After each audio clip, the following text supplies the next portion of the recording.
बोलो तू जब से छोड़ी रगा छुआ चाहे देवारा ढूंढी रगा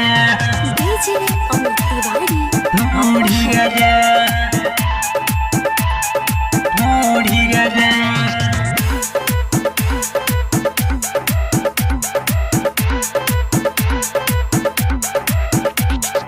बोलो तू जब से छोड़ी राजा छुआ चाहे देवारा ढूंढी राजा गोइल तू जब से छोड़ी राजा छुअल चाहे देवारा ढूंढी राजा हम के राजा कोहला राजा धोइल चाहे अकवारी राजा गोइल तू जब से छोड़ी राजा छुअल चाहे देवारा ढूंढी राजा गोइल तू जब से छोड़ी राजा छुअल चाहे देवारा ढूंढी राजा गोइल तू जब से छोड़ी राजा छुअल चाहे देवारा ढूंढी राजा डीजे अमित तिवारी अपहर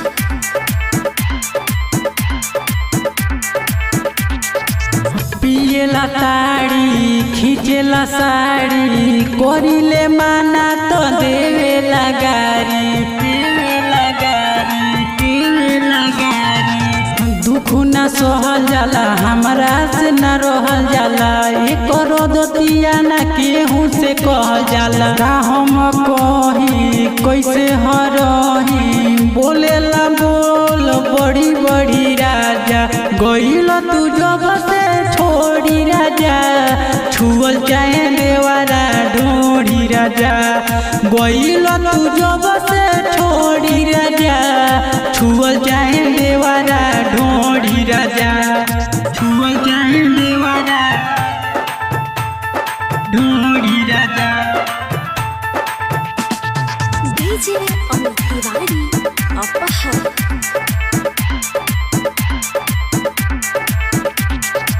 सोया सुजीत न बताई हम करी का देवरा बरजेसावा से भर गइल मनबा हर गइल मनबा हर गइल मनबा सोया सुजीत न बताई हम करी का देवरा हबिकिया से भर गइल मनबा ओही तरह के सो हमरा के ताके बावे गोड़वले नजरिया राजा गइल तू जब से छोड़ी राजा छुअल चाहे देवारा ढूंढी राजा गइल तू जब से छोड़ी राजा छुअल चाहे देवारा